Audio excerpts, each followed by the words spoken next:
नमस्कार, आप देख रहे हैं डिजिटल लाइव न्यूज़। हमारे पास अभी अभी सोनभद्र से एक बड़ी खबर आ रही है। राष्ट्रीय स्वयंसेवक संघ के वरिष्ठ नेता और राष्ट्रीय मुस्लिम मंच के संरक्षक श्री इंद्रेश कुमार ने ऑपरेशन सिंदूर, राष्ट्रीय सुरक्षा और पाकिस्तान को लेकर एक सशक्त बयान दिया है। आइए जानते हैं इस बयान की प्रमुख बातें क्या है।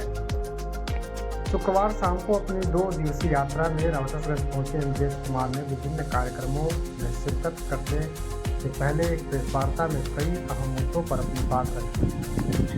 उन्होंने ऑपरेशन सिंदूर को लेकर कहा कि यह भारत की रणनीतिक ताकत का प्रतीक है, जिससे यह साफ कर दिया है कि पाकिस्तान अब अपने लोगों की आज़ादी की मांग करके जीतने की कगार पर है।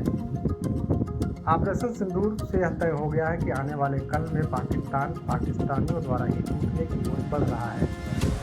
सिंधी, बलूच, पख्तून, पीओके और पंजाबी वहाँ के लोग आज़ादी चाहते हैं। लोग नॉन वायलेंस और वायलेंस के जरिए अपने हक के लिए आगे बढ़ रहे हैं। इंद्रेश कुमार ने यह भी कहा कि पाकिस्तान को समर्थन देने वाले देशों जैसे चीन और तुर्की को भारतीय सेना ने करारा जवाब दिया है। उन्होंने बताया कि भारतीय सेना ने पाकिस्तान में बने चीन एयरबेस को नष्ट कर दिया और तुर्की द्वारा भेजे गए ड्रोन को भी ध्वस्त कर दिया, जिससे भारत ने अपनी सैन्य ताकत और स्वतंत्रता की रक्षा की क्षमता को साबित किया है। भारतीय सेनाओं ने सबसे पहले पाकिस्तान में बने चीनी एयरबेस को उड़ाया और तुर्की द्वारा भेजे गए ड्रोन को भी इस तरह तहस नहस करके दिखा दिया कि भारत सक्षम है, हम अपनी स्वतंत्रता की रक्षा कर सकते हैं और सिंदूर को मिटने नहीं देंगे। वाराणसी में हाल ही में एटीएस द्वारा जासूसी के आरोप में पकड़े गए देश के मामले पर भी इंद्रेश कुमार ने अपनी राय रखी। उन्होंने आतंकवाद के खिलाफ सख्त और अपनाने की बात कही और देश की जनता, खासकर मुस्लिम समुदाय से इसमें सक्रिय भूमिका निभाने की अपील की। आतंकवाद का कोई मजहब नहीं होता, ना कोई समर्थन मिलेगा और न मरने पर कोई नमाज होगी, न जनाजे में भागीदारी होगी और ना ही उसे मिट्टी देने की जगह मिलेगी। मुसलमानों को आगे आकर इसमें काम करना चाहिए। काशी में जो युवक पकड़ा गया, उसके लिए मैं एजेंसी को बधाई देता हूँ। उससे पूछताछ में नेटवर्क का खुलासा होगा और सख्त कार्रवाई होगी। सिंधु जल संधि को लेकर पाकिस्तान की धमकी पर इंद्रेश कुमार ने भारतीय सेना की तैयारियों का जिक्र किया और कहा कि पाकिस्तान को इसके अंजाम भुगतने के लिए तैयार रहना चाहिए। साथ ही पहलगाम हमले के बाद शुरू किए गए ऑपरेशन सिंदूर की तारीफ करते हुए उन्होंने बताया कि भारतीय सेना ने पाकिस्तान के 4 आतंकी कैंपों को नष्ट कर 100 आतंकियों को मार गिराया, जिसमें किसी भी नागरिक को नुकसान नहीं हुआ। पाकिस्तान और पूरी दुनिया में इस बात से हैरान है कि पाकिस्तान की जनता भारत की ओर झुकती जा रही है। भारतीय सेना ने तुर्की के ड्रोन को आतिशबाजी की तरह बर्बाद कर दिया। पाकिस्तान का हर चप्पा हमारे टारगेट पर है। भारत ने यह कहा है कि यूके खाली करो, आतंक को समर्थन देना बंद करो, वरना सतत कार्रवाई होगी। इजरायल और भारत के रणनीतियों की तुलना करते हुए इंद्रेश कुमार ने कहा कि अब दुनिया भारतीय सेना को भी याद रखेगी। उन्होंने यह भी जोड़ा कि भारत अपनी रणनीति के तहत शत्रुओं को माकूल जवाब देता रहेगा। यह तो था सोनभद्र से इंद्रेश कुमार का बड़ा बयान। उन्होंने राष्ट्रीय सुरक्षा, आतंकवाद और भारत पाकिस्तान संबंधों पर खुलकर अपनी बात रखी। हम इस खबर पर नज़र बनाए रखेंगे। अधिक अपडेट्स और जानकारी के साथ बने रहें डिजिटल लाइव न्यूज़ से। धन्यवाद। विश्वनाथ मंदिर कॉरिडोर की कई जानकारियाँ जो है पाकिस्तान भेजी है। नहीं लगता कि अपने देश में भी लोग देश को ऐसा है।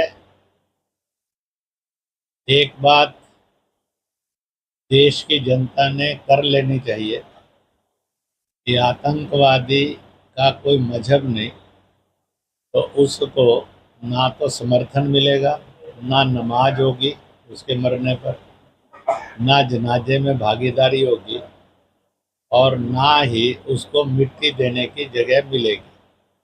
इसी के साथ साथ आतंकवाद और आतंकवादी को बुरी तरह से कुचलो, सख्त कार्रवाई करो और पाकिस्तान को सबक सिखाओ।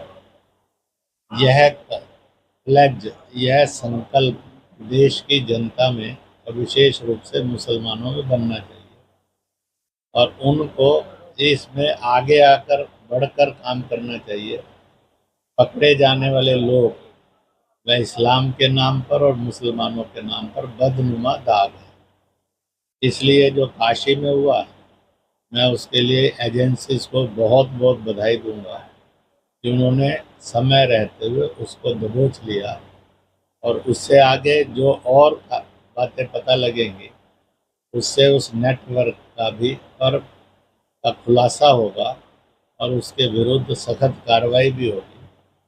उधर पाकिस्तान ने भी धमकी दी है, अगर सिंधु जल संधि का और सख्ती की गई और जल नहीं छोड़ा गया तो वह भी कोई कार्रवाई करेगा। भारत की सेना तैयार थी, तैयार है, तैयार रहेगी और उनको इस अंजाम को भी भुगतने के लिए तैयार रहना चाहिए। तो एक आखिरी सवाल, इजरायली प्रधानमंत्री ने कहा कि जो अमेरिका में उनके 2 राजनयिक मारे गए उनका वो बदला लेगा। भारत उनको भी क्या इसी तरीके पर चलना चाहिए? ऐसा है, हर एक देश की अपनी अपनी नीति होती है, अपनी अपनी जरूरत होती है। पहलगांव के बाद ऑपरेशन सिंदूर चलाकर भारत सरकार ने 9 डिफेंस एयरबेस पाकिस्तान के नष्ट किए हैं।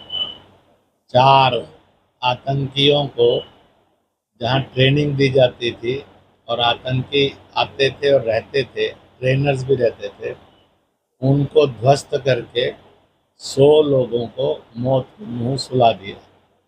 इसी प्रकार से भारतीय सेनाओं ने उन ठिकानों पर भी हमले किए जहां ऐसे सैनिक रहते थे जो आतंकवाद को प्रश्रय भी देते थे और आतंकवाद के जनाजों में भी सम्मिलित होते थे। 40 ऐसे सैनिक भी मारे गए।